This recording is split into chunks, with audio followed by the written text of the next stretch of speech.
could have done a podcast of what we were talking about just before the show. Yeah, every conversation we have is fodder for a show. It is. Seems like. Yeah. Interesting stuff. And one more week to go before the Oscars. Still feels like there's not as much heat about the Oscars this year as in previous years. Yeah, and it's an odd thing because I thought maybe the Me Too movement would in fact work the opposite way around. You know, generate make people pay more attention. But it seems to me that it's been going on for so long that sort of energy has sort of slipped away. Yeah, and then you have the movies themselves. You know, some good movies here. Honestly, every day I bounce back and forth. I'm thinking, okay, it feels like Lady Bird and Get Out have maybe bumped up a little bit, and Shape of Water has nudged back, and Three Billboards has lost some ground. But honestly, I could see any of those, and even Dunkirk winning. The one I don't see winning, obviously, is Darkest Hour. That I don't think has a shot. That'll get Best Actor, but all those others, I think I just Call Me by Your Name. I don't think it has a shot. No, I don't think it'll. It is a strange thing because these movies, it really has. They talk about the horse race, back and forth and back. Jordan Peele was winning a whole bunch of awards there, mostly for screenplay. Over the course of the award season, that's what we gave him. I was able to present him with that award way back at the Los Angeles Film Critics Award. And I was a little worried for Lady Bird, but lately Lady Bird has been getting a lot of. Plus, the press still leans toward that sort of female generated. Laurie Metcalf did well at a couple of award ceremonies. So you're right. Yeah, there it is. Back and forth, up and down. I mean, I just look at these, and The Post doesn't have a chance. Call Me by Your Name, I don't think has a shot. Phantom Thread has no shot. No. So those three are not in the running. But between Three Billboards, Get Out, Lady Bird, Dunkirk, Shape of Water, I think any of those are in the running. Darkest Hour, not really. So I mean, there are five films that could win. And for a moment there, each one of those five has had a moment where it looked like that would be the one. Three Billboards had a moment. Yeah. But now I can see maybe Sam, maybe Francis. But it's probably not the movie. What seems to be the case in recent years is that ever since they went to the ranking thing, once you have 10 or 9, 10 nominees, and you're not just saying I want this one, and we count the number of votes for the one that gets the most. When they go to that kind of algorithmic stuff where you rank it 1, 2, 3, 4, and each one is weighted a certain degree, that seems to favor movies. Not necessarily that have the strongest positives, but the ones that have the lowest negatives. Where it may not be everybody's favorite movie, but it's somewhere in the mix for just about everybody. So it's got a lot of 2s and a lot of 3s and a lot of 4s. And that may wind up favoring the only 2 films here that have that high a level of general acceptance and no negatives. Lady Bird and Get Out. Those are the only 2. Yeah, the question will be, the Academy will have seen those movies, but will enough folks have seen those movies? One of the things that sort of wiped out the energy a little bit for the Academy Awards has been the success of that movie Black Panther. Yeah, that's true. Since its opening day, which has just been phenomenal. And the Olympics. And the Olympics. At which we've, the ladies hockey team. And the regular news cycle, which is much more dramatic than anything in any of these movies. Oh man! So all of these things are sort of going on. They're all sort of big events. Yeah. And they're sort of mattering. I was rounding about talking about Black Panther for the last couple of days, and the Oscars, which is like you said, still a week away.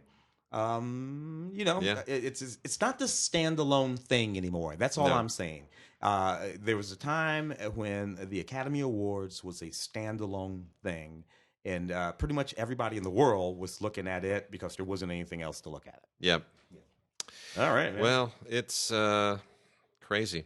It's just crazy. I've been trying to read the Guild Awards and figure out what's gonna what. I mean, it seems to me a fairly easy call that Del Toro will win Best Director. He won the DGA award. But, the winner of the DGA award and the winner of Best Director hasn't been the director of the Best Picture in like 3 or 4 out of the last 5 years. Yeah. So that would tend to say Shape of Water will be the film that wins the most awards and wins Best Director, but something else will get Best Picture. And I guess right now, if I had to roll the dice on it, I'd say Lady Bird feels like this year's Annie Hall. Yes, oddly, for me, I think something about that old Academy may come roaring back. Possibly. Yeah. The Post, no. You know what else? But What else? Dunkirk, maybe. You know what else I think will favor Lady Bird? But I'm by no means saying that it's a sure thing. I still think any of those others could come through. But what really I think plays well for Lady Bird is the fact that Greta Gerwig is so girlish and unassuming about this. She's not Catherine Bigelow, right? Yeah. Catherine Bigelow is a director. Yeah. Like when you look at her, she's tall, she's commanding, she's intense. And, you look at her and you're like, okay, that's a director. Greta Gerwig is out there just giggling and smiling and giving these interviews, and she's so unassuming and self-deprecating, and I can't believe this is happening to me. There's a homecoming queen quality that is so endearing. Just an insane sort of likability. Insane likability. And that'll, she's done enough interviews. Yeah. She was on Ellen being, that seeps into the consciousness. So it's feeling like... On the other hand, when's the last time you saw Chris Nolan? Yeah, exactly. Maybe at some cinematography, but he's not on Ellen. That's for damn sure. Well, and all with all due respect to Woody, what really, really won it for Annie Hall was Diane Keaton. Yeah. Because Diane Keaton was the Greta Gerwig of that era. Yeah. The clothes and everything, that outfit, and I think that it's just disarming. Yeah. So. That's and we're in a mood. We have a mood. We're in a national mood where you know what? We've been treating the ladies badly, and although I don't want to diminish the film, it's a wonderful film. It's in my top 10. An excellent film. I Tanya, and also an excellent film with a central, but an angrier, meaner movie. A little pokier sort of movie. So I don't want to diminish it in that way. It's a film perfectly worthy in every, but a likability factor don't hurt you when it comes to these. No, it sure doesn't. People have to vote, man. And who I'm going to vote for? I'm going to vote for the nice lady who made the movie. That's really cute. Yep, absolutely. Well, and here's the thing too. Just looking at the people who are nominated, it really is there's an international flavor now to the Academy membership. And that seems to have really had an impact. So we'll see. Anyway, well, let's get down to some DVDs and Blu-rays. What are you going to start? I got some indie stuff. Some cool little indie stuff that I want to call everybody's attention to. Indie Pix has released the 3rd volume of their festival favorites. Little box set of things that they throw out there, and they pulled out. There are 3 in this latest set, and 2 of them they sent us. Both of these are docs that have been out before. The 9 Lives of Marion Barry is quite good, and Marion Barry is such a fascinating American figure. It just the ups and downs of that career. There's just nothing like it. Really a political figure who should have committed suicide half a dozen times, the cocaine and everything else, and somehow just kept finding a way to come on back. Anyway, The 9 Lives of Marion Barry is not just about him and his career, but it's really about American politics in many respects, and what it takes to navigate it and what it takes to maintain. And it's very, very timely. This was a closing night film at Silver Docs in 2010, and it is highly recommended. Really neat movie. Tim, did you ever see this? This has been out before on DVD. The Vanishing Black Male. I don't think I know that film. This is quite a controversial film, written and directed by Hassani Dubose, and it's a really interesting. I don't know that I necessarily agree with the premise, but I'm not really qualified to disagree with the premise. It's basically about the the crisis of black manhood in America. Well, yeah, in a bunch of different contexts, imprisonment, absentee fathers, and the source of that, and basically how a substantial number of black women feel like they cannot find satisfactory husbands, and for whatever reasons, the incarceration rate and all kinds of other things. The sort of a real weird sort of socioeconomic divide that runs through the black community, where you have all these black women who are getting higher educations and degrees. And the equivalent in black men are not keeping up, at least not in the same numbers. I saw this, I want to say about 10 years ago, and it was released on DVD by a different company, and it's now with IndiePix. And it is, it feels a little bit conspiratorial at a certain point. I mean, he interviews a lot of people, and there are a lot of ideas bouncing around. And a lot of them just don't make sense at all. But the premise is disturbing and compelling, and it's worth checking out. So those two are part of the third volume of the IndiePix Festival favorites. And the film that they did not send us of that is In His Own Home. So if you are familiar with any of these, you might want to pick that up. We also have a whole ton of stuff from Wild Eye Releasing, and these are all just straight up, kind of straight to DVD genre indies. Most of them horror. Not bad. I mean, these things are made for about $1.25, and you can see some talent in the people that wrote and directed them. That they're working with very little money and very few resources, but they're making the best they can. And there are a few interesting ideas here. So I'll go through these really quickly. This is all from Wild Eye Releasing, and if you want to watch, cool little low budget, straight to DVD stuff that has a certain cool like Blumhouse quality to it, but better than Blumhouse. I don't really like the stuff Blumhouse does. Start with Antihuman. Get Out, notwithstanding. Yeah, so this is Antihuman, which is a little bit like Carrie. Borrows a lot from Carrie, but like Carrie meets The Exorcist and a few other things tied in here. Some interesting performances here. Anya Corzin, who stars, is very, very good. And then we have The Blessed Ones. Here's the Death is Only the Beginning. Always great. Patrick O'Bell, who wrote and directed this, should do some more stuff. This is one of those cult movies. And I don't mean the movie is a cult movie. I mean it's about a cult somewhere in the desert, and it feels very kind of apocalyptically, David Koresh and meets Charles Manson, and or King Doe, kind of all of those. Remember the Comet people, King Doe, and the Heaven's Gate, the Heaven's Gate cult, with the Martin with the wide eyes, So unfortunate that situation. Yeah, it's got a little bit of all of that in it. But Patrick O'Bell, very talented director. It's got a little bit of style. Dead Story. The pictures are great too. I wish you look. Still. Oh yeah. That's not from the movie. I think it actually is a still from the movie, but it's a great one to put. Very Tobe Hooper. Yeah, it's a kind of a zombie woman crawling, climbing. Anyway, so this is a haunted house movie. Couple moves into a house and really shouldn't, because there are all kinds of things about the house. Amityville Horror is the model here. Directed by Sunil Tripuranini. That name, I may need to learn how to pronounce it. Quite well done. 4 more. The Devil's Well. This clearly borrows a whole lot from The Ring, along with various other witchcraft, culty things. Anyway, the idea here is that there's a gateway to hell in this well. And every time I look at it, all I can think of is what's her name, the girl from The Ring, just crawling out of that. Oh thing. Yeah. Oh, That's creepy. Oh, it's so creepy.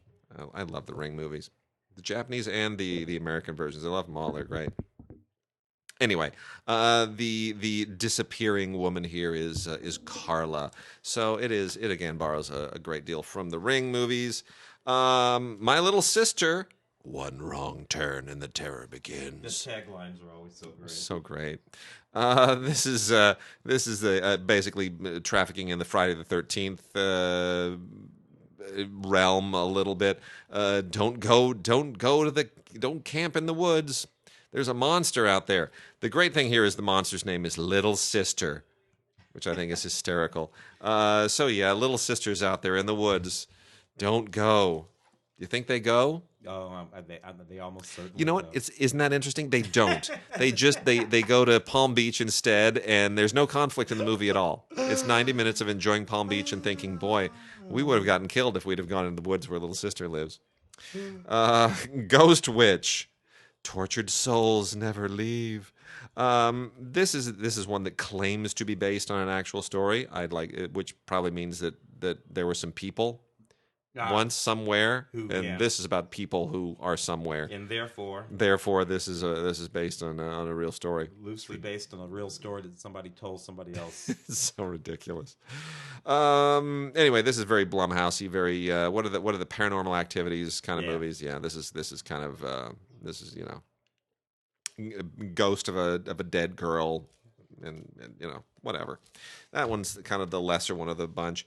And then we go a little sci-fi here, a little cyberpunk with 2047 Virtual Revolution.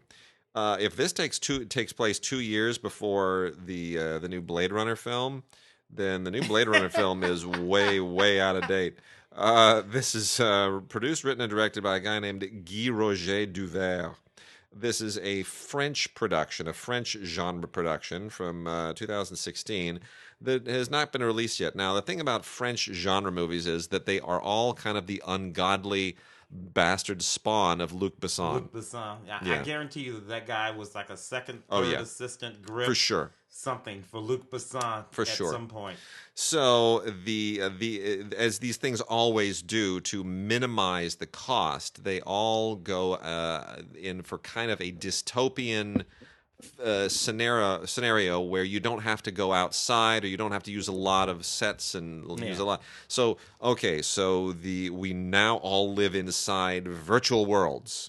Yeah. And everything is corporate controlled. So there we've created a dystopian environment that saves us money. Good job. So anyway, it's... and you can do it in After Effects. Yeah, for sure. So this is basically about a Judge Dredd type mercenary who's got to track down a bunch of hackers who are, screwing with the Matrix. Basically, so it's a little bit of Matrix, it's a little bit of Judge Dredd, a little bit of RoboCop, and all that kind of stuff thrown in. 2047 Virtual Revolution. So these are all from Wild Eye Releasing, and there's some stuff that's worth checking out in these things. I wouldn't say they're great to buy, but as a rental, as a red box or whatever it might be, yeah, give it a look. It's good stuff. Wild Eye Releasing. 2047. Ghost Witch, My Little Sister, Don't Go in the Woods, The Devil's Well, Antihuman, The Blessed Ones, and Dead Story, Never Live to Tell. Oh, my goodness. Taglines are awesome. It's really funny because I would have thought that, I don't know, those genres, that genre of film, which go back forever, would have just drifted away. Over the course of the years. Not really. But they just never go away. No. And like you said, $1.50 to make, and you get adding things. You can make movies more inexpensively today than ever before. So we're gonna have these. We're gonna be living with these movies for a long time. More inexpensively, but not necessarily better. One of the guys who did prove that you could make movies very, very inexpensively is Sean Baker. There we go. There's our transition. To that lovely little thing. made that lovely movie, Tangerines, with its iPhone and a bunch of whatever little equipment he did. Yeah. This year, the Florida Project, not as much love as I would have thought vis-a-vis the Academy Awards, particularly that one empty slot there. For the 10, 9 or 9. Yeah, that empty slot there. This could be in that empty slot. I will admit, even though I do not like the film, I understand why everybody does. Willem got nominated, of course. Willem got nominated, and I am a little bit surprised. I mean, it was in the mix for us in the LA Film Critic voting, but it didn't. It kind of I thought this would really be a front runner in a lot of ways, just given all the love for it. But it's gritty and raw, and it's a little bit anti-narrative. And it's the thing that Sean does, it's what he does. I mean, it's for those who don't know, the Florida Project, it takes place in a basically a motel where these kind of lower echelon people live. And right outside Disney World. Right outside Disney World, and that's the conceit of the film, which is that right there in Disney World, this place that represents all of these dreams is this ramshackle motel that people just drive by, where people are literally just clinging on to life. Yeah. And it mostly centers around that little girl and her mom, Brooklyn Prince, who I thought might have gotten a little nomination herself, not unlike a little girl from Beasts of the Southern Wild. Yeah, 2 or 3 or 4 or 5 years ago. See, now that's a good comparison between the two. I mean, this sort of was the Beasts of the Southern Wild of this year. Of this year. Yeah. And people liked it. But there, and it's not like it didn't do well. It did fine. Given what it is. In any case, here it is. Special features include Under the Rainbow, the making of the Florida projects, bloopers and outtakes, cast and crew interviews, and a few things like that. Men from Earth, Holocene did not make it into theaters, but it's worth checking out. I'd say again as a kind of a rental. Directed by Richard Shankman.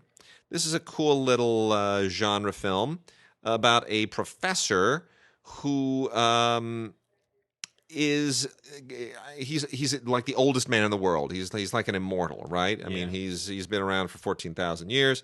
And he's trying to sort of maintain, his secret and carry on as much of a normal life as he possibly can.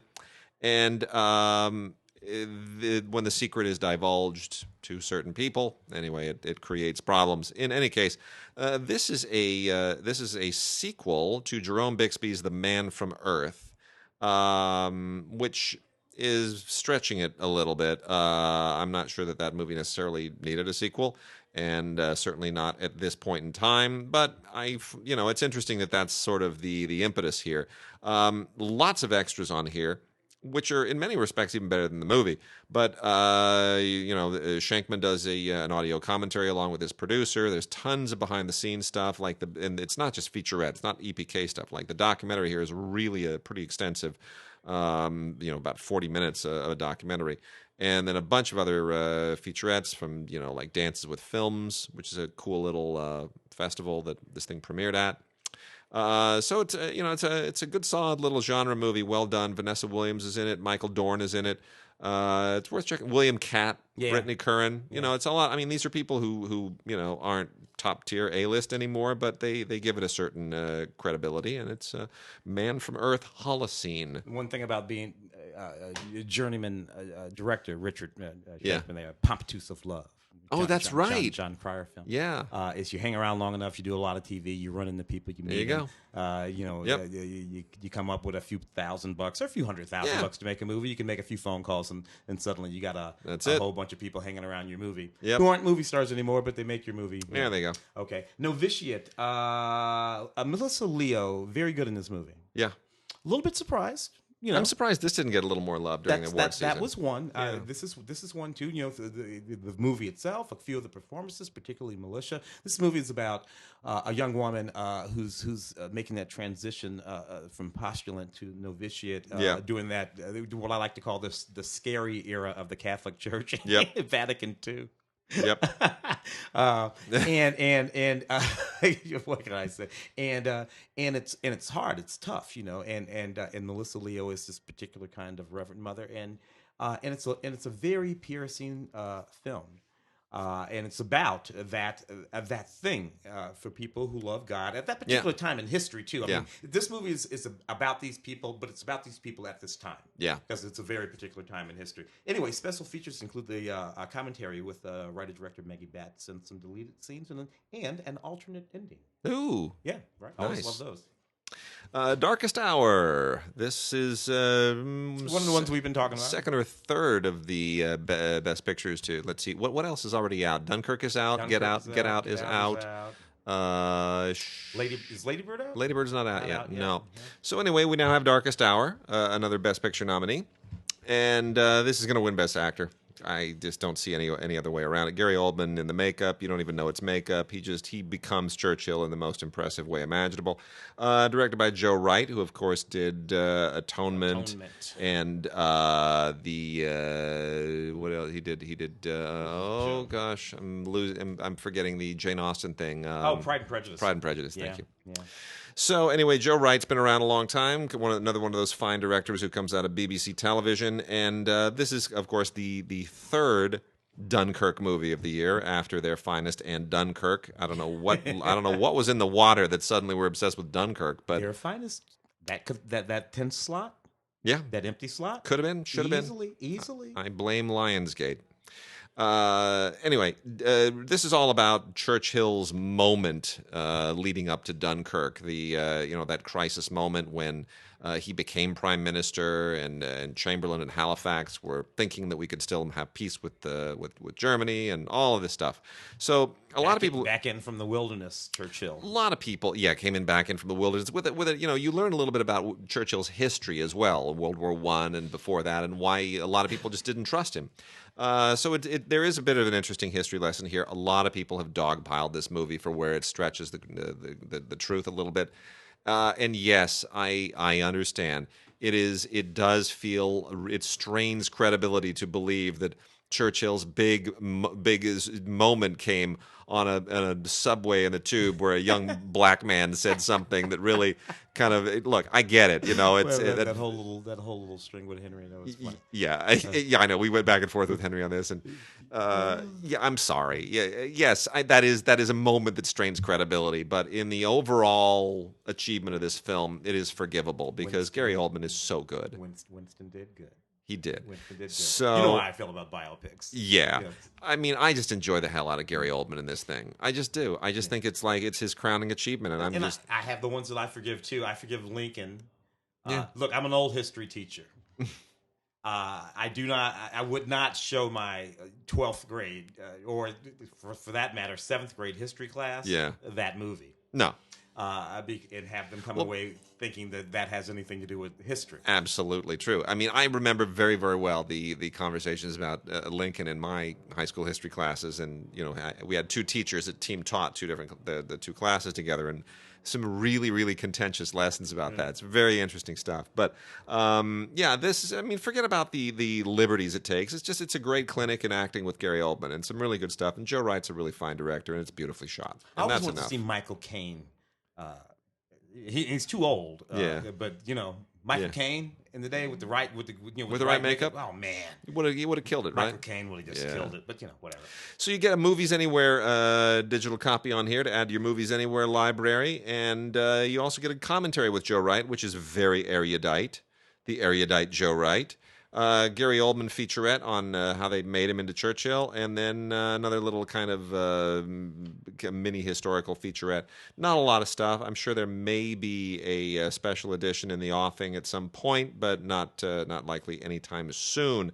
And by the way, email us at gods@digigods.com about your use of Movies Anywhere. We are curious to find out how many of you out there were using Disney Movies Anywhere, and how many were on Ultraviolet, and if you've transitioned, and how you like the transition, and what you do or don't like about what you may or may not have lost from the other services, because things changed up a little bit.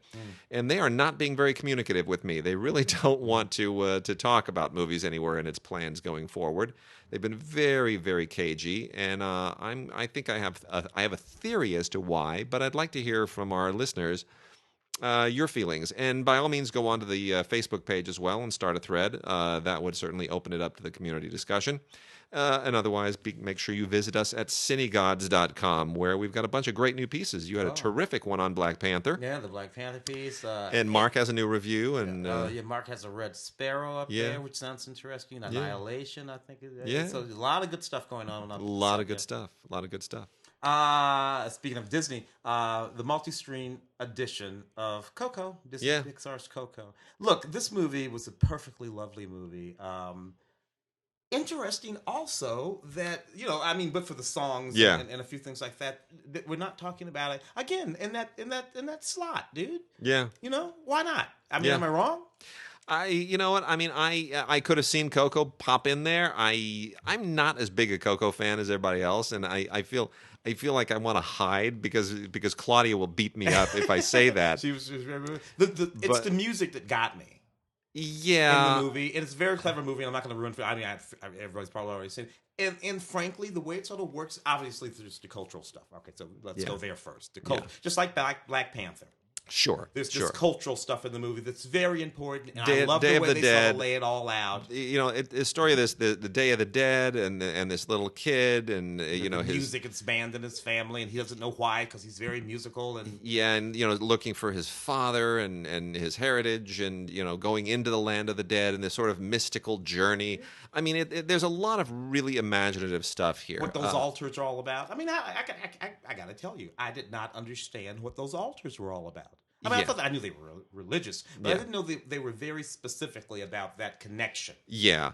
And what's weird is I have these altars all over my house. Yeah. It's ridiculous, and I didn't even know I was doing it. My issues with Coco have more to do with Pixar formulaity. Yeah. Which is that even a word? Formulaity? It is now, baby. Okay. So, you know, that they're just, if you've seen enough Pixar movies, and in this case, Toy Story kind of went into the back of my head, and I was looking at it like, I know what you're going to do. You're going to do a thing with the thing, and then you're going to thing back on the thing with the thing. And sure enough, they did. Yeah. And it's just because I've seen so many Pixar movies, I just know the mechanics of it now. No, I'm with you on that. I'm with you on that point, 100%. They live in a world, even the look, just the actual look. Yeah. You know, literally, if you've seen a Pixar movie, you've seen a Pixar movie. Yeah. All they ever get is a little bit more resolved and refined. Yes. That said, lovely songs in this movie. Golden Globe winner for Best Motion Picture. Yeah. Hours and hours of bonus materials, deleted scenes, even more music, blah, blah, blah, blah, blah. Yep. It's Coco. Yep. And then a little straight-to-video movie called Resolution Song, funded by Urban Styles, directed by Antonio James, written by Deborah Capstone. This is a sweet little movie. It's no name actors in it, and not made for a whole lot of money, but definitely pretty solidly put together. About a kind of a Romeo and Juliet type romance. About a black family and a young kid who falls in love with the white girl next door. And it doesn't go where you normally think these movies would go. It doesn't. It gets into. It's not focused on the culture clash as it is on matters of faith and family. And it's not a faith-based film, but it kind of flirts with being one of those. It's definitely original, and I like the casting very, very much. Lester Spate, Torrey Hart. Cedric Williams, Ella Joyce. It's a good bunch of people. I like that movie. Those are all wonderful actors. Yep. Those two young actors are very good. It's conscious of its subject matter a little bit, and I mean, and that is the subject. Yeah. But it would have been a little bit more clever if it had. If it weren't so, guess who's coming to dinner? Yeah. Just make the movie because it's not 1966. Rob Reiner's LBJ film. Oh dear. And the thing that this film does have to offer is Woody Harrelson's performance. I'll give it that. Yeah. Woody kicks ass in this film. Yeah. He to my mind, he's Gary Oldman good. Unfortunately, the whole rest of the film isn't. You know what I mean? And that's always a bugaboo when you have a moment like this. Where there are a few good performances. Bill Pullman's good in this movie. Mistake here, Cradle to Grave, more or less a Cradle to Grave, a biopic of LBJ. I'm sorry, dude. I'm trying to think of when I've seen a good Cradle to Grave pulled off. The only ones that I can think of that come close, The Last Emperor, more or less did it, but it did it with big ellipses. Yeah. You really jump through, and a lot of it's flashbacks. So, but other than that, I can think of very few that really made that work. I guess Ray did it a little bit, but it didn't need to. Yeah. But on balance, you don't need to do that. Yeah, I mean, I guess when we first meet Ray, he's a little kid. Then the next thing we know, he's Jamie Foxx. So exactly. So Rob Reiner, I don't know, it didn't quite work for me. And it's funny because I was talking about making stuff up in movies. Rob Reiner put a black FBI agent in Mississippi Burning. Yeah, I appreciate it, Rob, but I don't think so. Okay. not J. Edgar Hoover's FBI. Anyway, this movie, Richard Jenkins is in it. Richard Jenkins, of course, is in The Shape of Water, so he got his acknowledgement over there. Jennifer Jason Leigh is in it. Jeffrey Donovan is actually pretty good in it. It's not a great movie, but anyway, the history is interesting if nothing else. Not a lot on this in terms of special features either, I'm afraid. And we are into docs. We've got a ton of docs that have accumulated. So we got a real chock-a-block doc. Yeah. Chock-a-block doc block to go through. Steve McQueen, American icon, the untold true story of the spiritual quest of a Hollywood legend. So there was a Steve McQueen doc about a year or so ago on Le Mans. Yeah. The Man in Le Mans. Steve McQueen, Man in Le Mans. The making of that movie. Yeah, Making of Le Mans, which is as much about Steve McQueen and his celebrity and his career generally as anything else, but focused primarily on the obsession of Le Mans, which is a movie that really didn't have a script. It was just Steve McQueen wanting to capture the essence of racing in a movie. Who was the director that quit? He lost its first director. Oh, that's right. And Steve took over. It was John Sturges. Yes. John Sturges was the. So in any case, this is a much broader portrait. I'm not sure that it's as good. McQueen is a fascinating figure. I mean, he really is. He's just kind of there's a certain quality to some movie stars from a prior generation where they were just, they were hellraisers, whether it was John Wayne or Errol Flynn, whoever they were. Young James Dean. They had a life with cars and Brando. They lived fast and hard, and certainly all those British guys as well. Burton and Bates and Harris. Yeah. We don't really have that anymore. Tom Cruise might have been the last one. Tom Cruise is kind of the last one. The pilot's license and all that. Yeah. And motorcycles. Harrison Ford was certainly kind of in that ilk as well. So we don't really have them anymore. The Hellraisers and the Daredevils. So in that respect, McQueen is quite interesting. But what's interesting here is the kind of the spiritual aspect of this, and that's a part of him that has never really been explored. I'm not sure that this explores it sufficiently. Pastor Greg Laurie, who is sort of the spiritual figure in his life in this, has a special message that's included on this. He is still alive. And Gary Sinise does the narration very adeptly. So I would say, apart from the fact that it feels a tiny bit self-serving from the standpoint of Pastor Greg, it still contributes nicely to the lore of Steve McQueen. But the Le Mans doc is a better film. Interesting stuff. I got a couple over here. Yeah. Including Tell Them We Are Rising, which is a film that happened to be... That's really good. A really, really good film. The PBS. It happened to be a part of the Mendocino Film Festival, whatever year it was. I guess it was last year that I was on the jury there, and there were several of these films. This one is about historically black colleges, HBCUs in the South, where they came from, where they're going now. 150 years.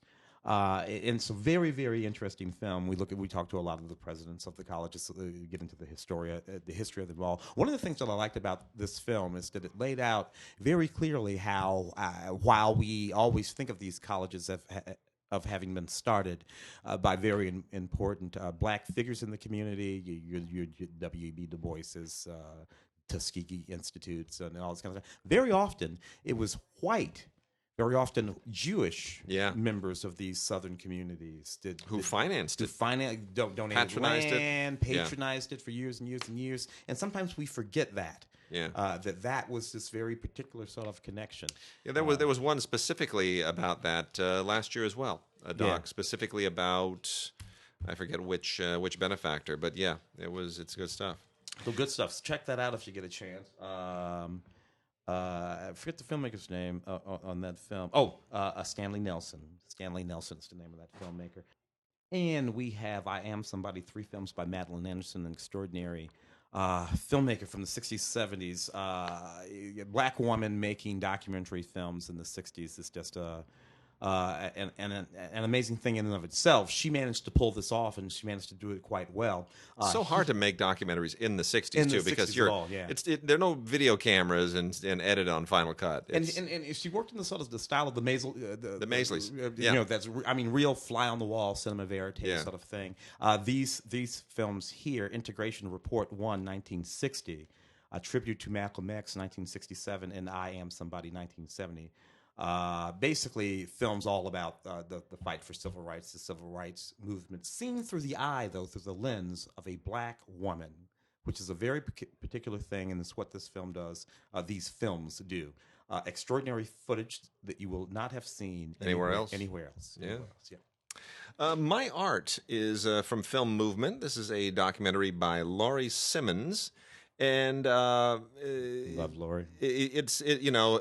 She's not Laurie Anderson. She's the other Laurie. She's the other visual artist Laurie. And it's kind of a series of movie homages. Her particular artistic style, her photographic image style applied to classic iconography from other movies. And it's very clever. It's really kind of cute at times. And if you're not familiar with her work, and she does a commentary here, which will get you caught up in a heartbeat if you're not, you get the vibe very quickly. It's a lot of fun. It's really it's a very, very fun journey. And yeah, it's she's celebrating her own work, and it blows by really quickly. But yeah, it's fun. If you know movies, you'll recognize everything that she's doing, and you'll just feel the love coming out. It's great. And I have another one about an extraordinary artist, Tyrus Wong, who Bambi, worked for Walt Disney, worked on Warner Brothers cartoons. Just an extraordinary. It came to the United States. Real legend. Real legend. Yeah, Angel Eye at the age of 9. Suffered all of the depritudes you can imagine that a young Chinese person, but he could paint. And he became a very noted and famous Hollywood sketch artist, in addition to all of the work that he did for Walt Disney and for Jack Warner. Worked on Rebel Without a Car. Just a fantastic thing. The Wild Bunch, Peck, just really a noticed artist. Another PBS documentary here featuring Tyrus Wong, written and directed by Pamela Tom. A couple of docs that are movie-based, European movie-based here. The first one is Behind the White Glasses, Lena Wertmuller, Behind the White Glasses. This is by Valerio Ruiz. And this is a release from Kino Lorber, which goes kind of hand-in-hand with the Blu-rays of the Wertmuller films that they've been releasing. Straight-up look at the life and career of Lena Wertmuller, who was the first woman ever nominated for Best Director at the Academy Awards for her film Seven Beauties, which is still amazing. And she's just such a. I mean, she started as an assistant to Fellini, became this huge icon in Italian cinema, and has since continued to be really incredibly unpredictable and impossible to define. And if you don't know her career or her films, you will want to see them after seeing this. There's not a lot by way of extras, but really just a wonderful, loving documentary about somebody who's not been discussed as much as her movies, and that's a shame. Yeah. And then on a more scholarly level is another one from Kino Lorber, From Caligari to Hitler, German Cinema in the Age of the Masses. I wrote a piece for the LA Times some years ago when there was like a momentary resurgence in German film here, things like Mostly Martha and Das Experiment, and it felt like German cinema, thanks to some of their regional tax credits, was getting a kind of a kick in the pants, and then that evaporated when all those directors came to Hollywood and made bad movies here that went nowhere, and then they went back to Germany, and it all kind of fell apart.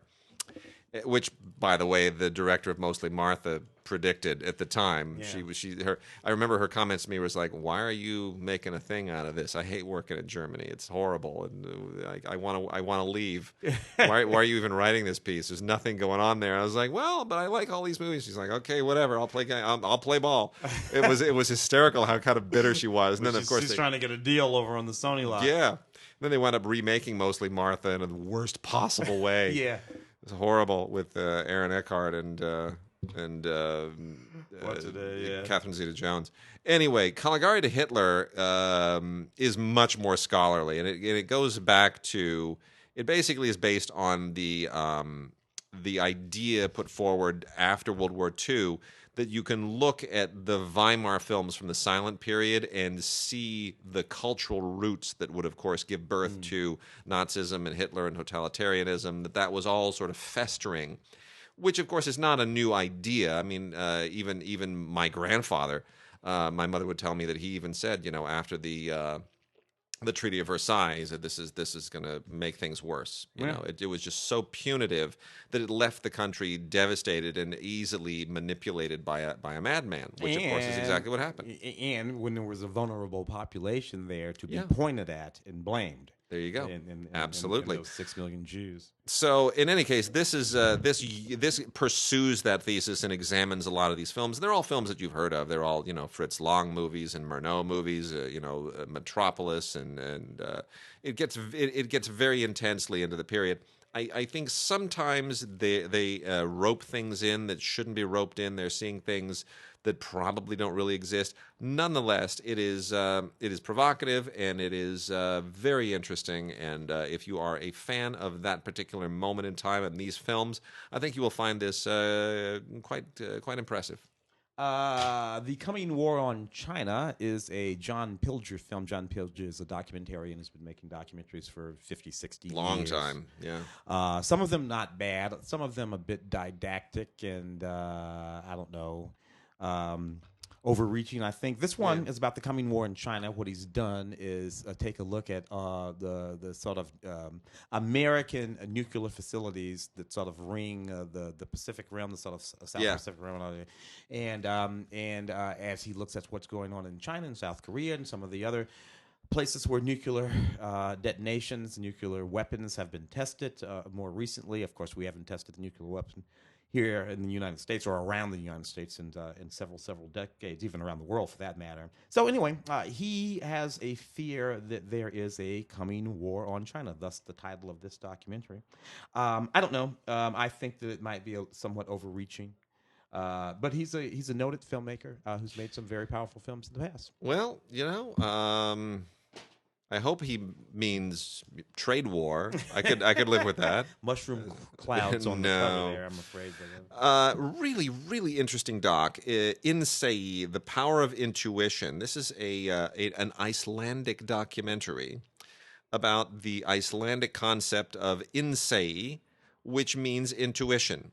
In a very ancient Icelandic concept. And this is not just localized in Iceland, of course. The idea here is that in our modern technological world, we are losing touch. We're relying on too many things that are concrete, technology and research and Google and this and that and the other thing, and missing the power of our own intuition, that there is something inside that sometimes knows better than anything else, and and we're losing touch with that little inner motor that guides us purely by intuition. And they talk to everybody, religious people, artists, they scientific figures, and it's a really cool, very imaginative, well done doc. I know you might think it's like a kind of a pretentious, abstract idea. How do you make a documentary about intuition? How do you make people sit for nearly 90 minutes just talking about intuition? You do. It's really interesting, and it's very provocative, and it will make you want to get more in touch with your own intuition, which cannot possibly be a bad thing. That's on Blu-ray, and they've got a lot of really cool animations in here that they pop on the Blu-ray. It's beautiful. So that is Insei, The Power of Intuition from Kino Lorber. Interesting stuff there. Conduct. Every move counts. 5 young conductors' journey to greatness begins. It's really a competition is what this film is about, a documentary about a competition. As these five young conductors engage in this international conductors competition in Frankfurt. So conducting, we're talking about orchestras now. Standing there, the guy with the baton. Yeah, which is something I admire, even though I don't understand it. My little brother, my younger brother, I got to stop calling him my little brother. He's like 55 years old. Is a master choral conductor and a few other things. Nice. He's really a jazz musician, but he's done this. And I used to always ask him when I was a kid, because I was always in jazz band. Yeah. And you'd have a guy standing up there, and he just sort of like be bebopping, but I didn't really pay that much attention to the band. Yeah. Which is probably why I was like fourth chair all the time, because I wasn't paying that much attention. I just asked my brother, what the hell is the guy with the stick doing up there? And he's like, see, that's why you're fourth chair, because you're not paying attention. Anyway, this is about that and this competition between these people who, when you start working at this height, in these fields, these people all know each other. They're sort of friends, yet they're engaged in this competition, which is going to mean something very important to their lives. If you think about it, there are only so many world-class orchestras around the world. True. There are 5 people in this competition. One of them is going to get a job someplace, and the other ones are not. Yeah. And so it gets very intense, and it means a lot. And it is about musical ability and talent, but a lot of it has to do with personality, too. And once I did figure out what those maestros are actually doing up there, and that if you actually pay attention to them, you can play with the rest of the orchestra. You know, when I really first started paying attention to what an actual conductor does? Is that episode of Happy Days where Fonzie's alone with the baton and he starts pretending like he's conducting the orchestra? I thought that was awesome. So, yeah, that's crazy. Anyway, it's a neat movie about a world that we don't always get a chance to delve into. So check it out. So a couple Teddy Roosevelt things here. He's on the cover of both of these Blu-rays. In one of them, he's on the cover just because there's a picture of Mount Rushmore.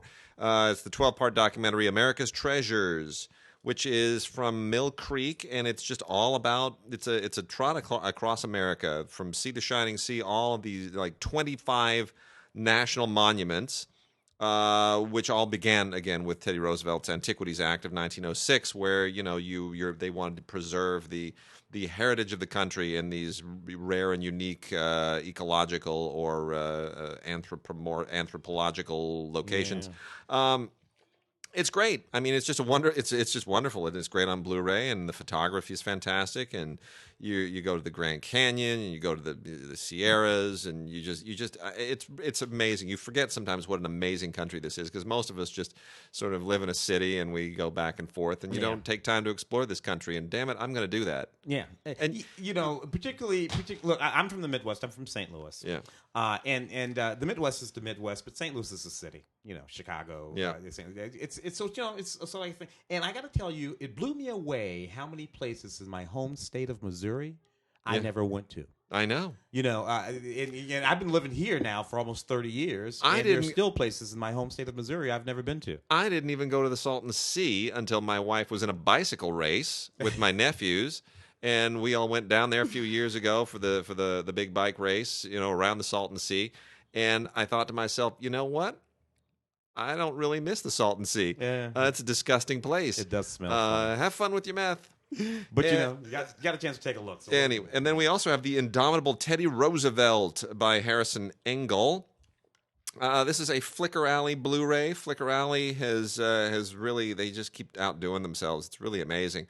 I did not realize that when Teddy Roosevelt was elected as the 26th president, he was, at that moment, the youngest president ever elected. Did you know that? At that moment? I don't know. I always associate that with John Kennedy. Yeah. Until Barack, of course. Well, but it was at the time. At that moment, he was the youngest, which is weird because I don't look at Teddy Roosevelt and go, "Oh, look how young he is." No, not like we did with John Kennedy. No. What that basically tells me is not that we elected a young guy. It tells me we were up until that point electing a lot of old bastards. Yeah. That's what that was telling me. Made in 1983, narrated by George C. Scott. This is basically just a tribute to Roosevelt using lots of amazing archival footage, beautifully rendered on Blu-ray here, and I think a lot of this stuff, even though we think we've seen all the footage you can see of Teddy Roosevelt, you haven't. It's pretty amazing. So I have a lot of mixed feelings about Teddy Roosevelt, but this is quite an amazing documentary. The Independent Lens did this really neat series called Copyright Criminals. They're starting about 10 years ago, actually, about 8 or 9 years ago. And it's really, really neat series that looks at basically the use of sampling over the course of the history of the hip-hop movement, right? So sampling, hip-hop artists, DJs take these bits and pieces previously recorded music from songs, and they use it, and then they rap over it, and they loop it, and they do all kinds of things with it. And we used to just call that, borrowing the break. And when record companies and all that got involved, this became copyright infringement. And a lot of battles have been fought about this. Chuck D and others. This particular 2-disc set is the Funky Drummer edition of copyright infringement. So, like when you're listening to music, particularly hip hop music, but frankly any music nowadays, and you hear these commercials in television, these beats, these sort of riffs. Very often, these riffs were created by actual drummers. My dad was the drummer, so this is like a big deal to me, right? And guys like Clyde Stubblefield and everything, and these riffs, these beats, these breaks become known and used over and over and over again. And these guys, who created this music, right? Yeah. These not a cent, not a dime. Oh, that's awful. And that's just the way that's been going on for a while now. So this is an interesting series of documentaries about that subject. This particular one is about the drummers. On this set, though, you do get all kinds of fabulous stuff. The documentary itself, plus all kinds of video remixes featuring some of the music that these guys have created. Plus, they talk to the DJs who are sort of trying to make the case for it.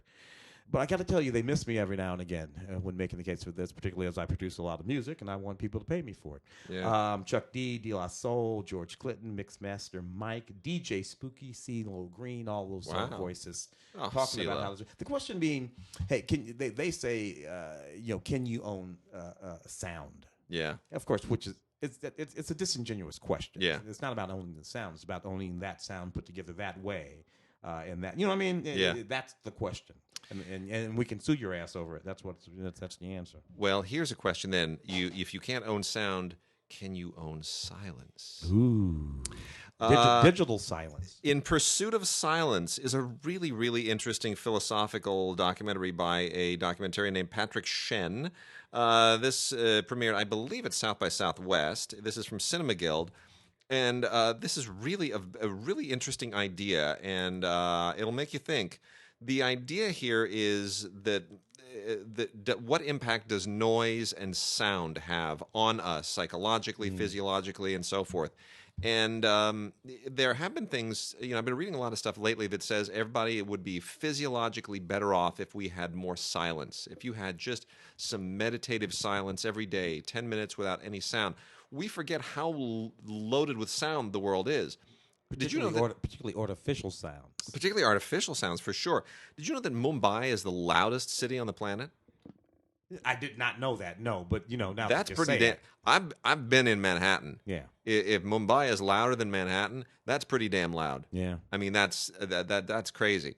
So it's really a kind of an amazing sort of global journey based on the topic of sound, and it asks a lot of really important questions.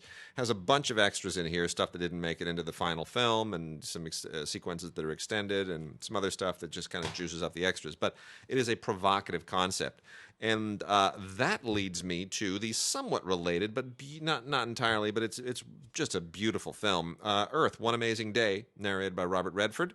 This is from BBC Earth, and they released this sucker on a 4K Blu-ray that is just not to be believed. Watch this on the most beautiful set you possibly can. It will just blow your mind. This is a single day on Earth, and you're going through the entire planet. You're covering the entire planet. This is just one of those unbelievably well-planned nature documentaries where you just think, I can't even fathom logistically how they put this thing together. You just go everywhere. You go every corner of the globe, and all these great animals and beautiful natural wonders, and whales and penguins, and it really blows your mind. And again, it's one of those things like the Monuments doc where you just think, I don't get out enough. Wow. But I'm not going to go to Antarctica or the middle of the Pacific. Well, it's interesting that with this Polluting Paradise, a doc from Fatih Aiken. Yes. Fati, of course, being a narrative filmmaker. Yes. The Edge of Heaven, just wonderful. A lot of great films. Films head on and all of that. So this is a doc that he did. He's an expatriate Turk who lives in Germany. Yep. But he went home back to Turkey's Black Sea to a small village there where some of his family is from, and he documented the struggles of the villagers there from the decision of the government to turn their community basically into a gigantic garbage dump. The outskirts of the community anyway, and how that is affecting this beautiful community where they grew all kinds of wonderful olive trees, and it's just a beautiful, beautiful film. So he made a little film about it, relatively speaking, his hometown. So great doc, and I suppose you can extrapolate from it to other communities all over the world in the decisions that we make about what we're going to do with our garbage, man.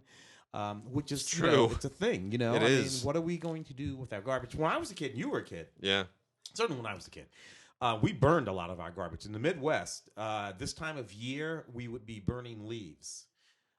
We'd burn garbage. Yeah. I mean, literally houses. With incinerators.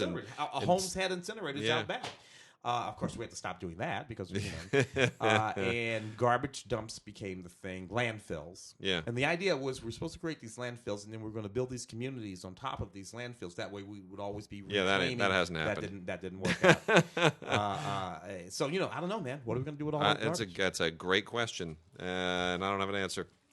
Got 3 music-themed titles here, 2 Blu-ray, 1 DVD.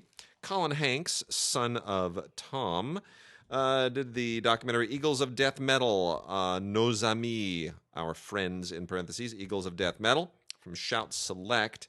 And this is basically in the wake of the 2015 Paris terrorist attack at the Bataclan Theater, where Eagles of Death Metal were performing.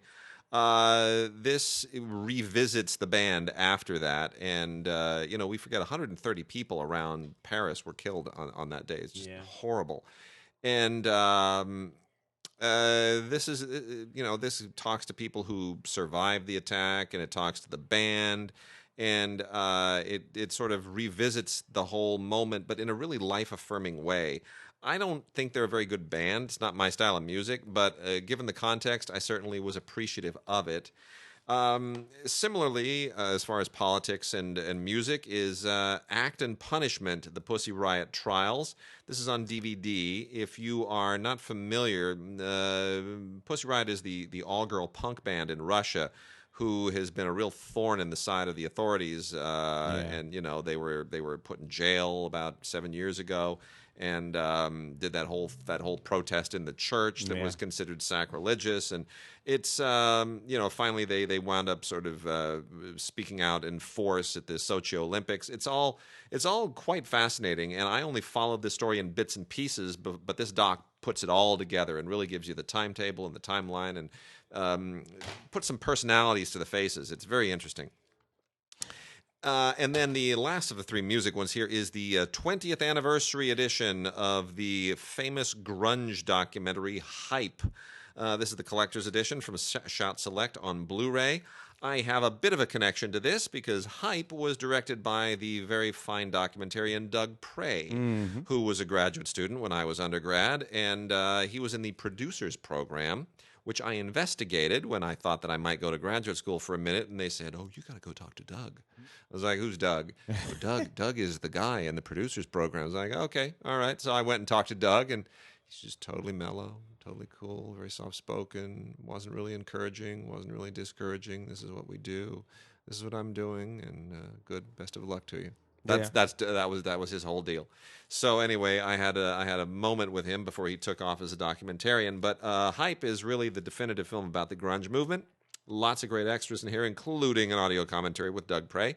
And this is the definitive doc about that. And this is the 20th anniversary edition of it on Blu-ray. Definitely want to get it if you are a fan of Nirvana and Pearl Jam and Soundgarden and all the rest of them. And a lot of them here that I'd never even heard of. Yeah, interesting stuff. The Skyjacker's Tale, an extremely interesting historical documentary. This is a period that was always been fascinating to me because I can remember this period and most of these things. I was a young kid when a lot of this stuff was going on. You remember all the hijackings back in the day here. Yeah. This doesn't happen anymore. Doesn't it's funny how these things sort of fall out of the national memory. Yeah. And there are people that we know who will never have lived in a period when that was a regular occurrence in the United States, and so when something happens, they find, oh my God, can you believe that happened? I'm like, yeah, it happened in 1973. What's wrong with you? I was born in 1990. Yeah. Anyway, this in 1972 on the island of St. Croix in the Virgin Islands on a golf course, there were 8 murders. A group of men were taken custody and convicted of these murders and went to prison. One of them was a guy named, his name was Ismail Labid at the time, but has since become Ishmael Muslim Ali, right? So he protested, said he was a political prisoner, that he didn't commit these murders. He was in prison for several years. He eventually, by hook or by crook, he managed to escape from prison, hijack an airplane, and fly to Cuba, where he has been ever since. That all happened in 1984. So the murders were 72. He did this in 1984, and he's been in Cuba ever since. And this director, Jamie Kasner, got an interview with him. That's pretty amazing. And it's quite an interesting story. The history of it is all, I don't want to speak to what he did or didn't do. May very well have done everything that he's accused of. It's kind of hard to tell. But the history of all of these events is interesting. Absolutely fascinating stuff, man. Anyway, The Skyjacker's Tale. A couple of interesting docs on Blu-ray as well. One was Keddy was in the awards mix a little bit last year. Didn't really catch fire, but Keddy is a Turkish documentary about the street cats of Istanbul. And apparently there are a hell of a lot of them. Yeah. And it's a thing, and has been for generations. And it's just something people accept as like, oh, this is Istanbul. We got a lot of wild cats in the city, which would freak me out. Yeah. Because I lived in a city in France that had a lot of wild cats roaming around the bushes by the train station, and it wasn't charming. Yeah. No. There was nothing charming about it. Poop all over everything. I suppose not as bad as monkeys in Morocco. True. There we go. But these are domesticated animals that somehow got loose and reproduced, and now you're stuck with them. You know, it's like they're quasi-feral. They're not feral. They're not vicious. Some of them are supposed to. They're not afraid of people, and they do expect you to take care of them. Yeah, and the idea here is that somehow the cats are a represent. There's some kind of a sort of a that they are tied to the social fabric in a very reflexive and meaningful way. I'm not sure I really buy that. Not religious, not like the cows. No, but it's sort of we now sort of they've this been ubiquitous for so long that now it's part of our identity, which is a little bit weird, but still it's a fun film. And Seda Torin, a very fine documentarian, that is from Oscilloscope on Blu-ray. And then we also have Red Trees by Marina Willer. This is from Cohen Media, and this deals specifically with Jewish identity and Jewish memory and genealogy. Specifically, as the filmmaker Marina Willer, it's her family's journey that she's investigating here, and her family was one of only 12 that survived the occupation of Prague. One of only 12 Jewish families that survived the occupation of Prague. And so she wants to reconnect with that, and through her heritage, and talk to the people who were there and who might remember. And it's quite a penetrating examination, because it's not just her family. You do feel like it's your family the way that she constructs this. It's very, very good. She offers an interview. I wish she'd have done a commentary, but there's an interview with her and a trailer. And at 80 minutes, it moves very, very briskly. Very quickly. Let's see. We're out of time here, so let's just knock off a couple more real quickly. Nasser's Republic, The Making of Modern Egypt, narrated by Haim Abbas, is a film by Michelle Goldman, which is really, really worth seeing if you are compelled by this history of it. I'm very compelled by this. Our friend Nadim George, who has stepped on this show a couple of times as a guest and a co-host, Nadim was born in Egypt under Nasser, or grew up partly under Nasser, and it's so I've heard a little bit of the history through him and his family. And it is, Nasser, of course, was the Egyptian dictator who wanted to create a pan-Arabic state, and at one point there was the nascent stages of one, because Syria and Egypt were effectively one country under Nasser's rule. People forget that. Before the Assads, Nasser ruled Syria at a certain point from Egypt. So this is really quite interesting. You go all the way back to 1952 when he kind of came up as a military dictator, and all the things that he did and didn't do. And there's some positive stuff here, which is a little tough for some people to admit, but it is really a fascinating history and a really superb documentary. And this just blows by in about 80 minutes as well. Also, some people say he set loose the Muslim Brotherhood, that notion of a pan-Arab state. But he, of course, he was not. But he was a nationalist. He was a nationalist. He was a secularist. He was not a sectarian. He was not a sectarian. But the notion of but the only analog to him in the region would have been Ataturk in Turkey. Yeah, exactly. They're the only two that kind of had a similar thing. Now we have Ataturk, also a secular humanist, but now in Turkey we have Well, it's given the history of Egypt, it's a really, really interesting doc. Fascinating stuff. Great stuff. And then Un-American Struggle: Diversity Under Attack in America is from Cinema Libre, who releases primarily left-wing progressive documentaries. Most of them, again, there's a bias here. So if you if you appreciate the bias, you'll certainly appreciate the film. They are always very, very well made, but again, politically from a certain point of view. So if you disagree, you're not going to see your side represented here. Balance is not what these are about. No. But nonetheless, it is well put together, and they get all the usual suspects in there. And this is primarily precipitated by some of the immigration laws and the refugee initiatives of late. And it is definitely one of the more passionately made of the Cinema Libre documentaries. Yeah, fascinating stuff. The Real Madmen of Advertising from the Smithsonian Channel. This was such a neat. What's particularly neat about this doc, aside from the fact that it goes back and it looks at all of these individual figures who, in that seminal period of advertising, there was advertising before the 1960s. Yep. But as television came online, and then as television became a thing that people had in their homes, that all kinds of people had in their homes, and then as television became a thing that was on for 24 hours a day, right? Advertising became the thing that almost became like programming on television. By the time you and I were youth, watching commercials on television was almost as interesting as watching some of the programming on television, and a lot of the stuff that was being innovated at that time is covered in this really neat sort of doc, which of course is sort of inspirational for that television show, right? John Hamm and all that kind of stuff. So this is very neat. One of the neat things about this is how it shows some of the very important women behind the scenes that we don't always talk about. And frankly, you can't look at this doc about the real madmen of advertising and advertising in the 1960s and see how devoid of color it is. Because it was just the nature. You cannot, when you're looking at it, and thus when someone of color does show up, it's striking. It's jarring. When you look jarring. at a Coca-Cola ad and there's a brother with a fro, and you're like, yeah. oh. Yeah. All right. Yeah, we want to teach the world to sing. And then we're going to go out with Line 44 by Tanja Cummings, which is this is a film movement doc, again, Holocaust and World War II themed. Very interesting.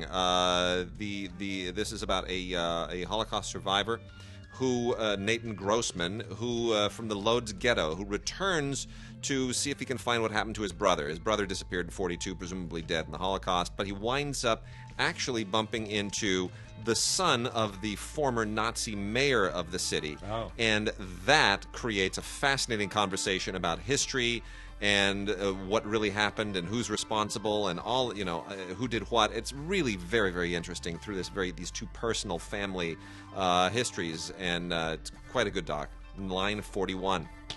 We will see you guys next week.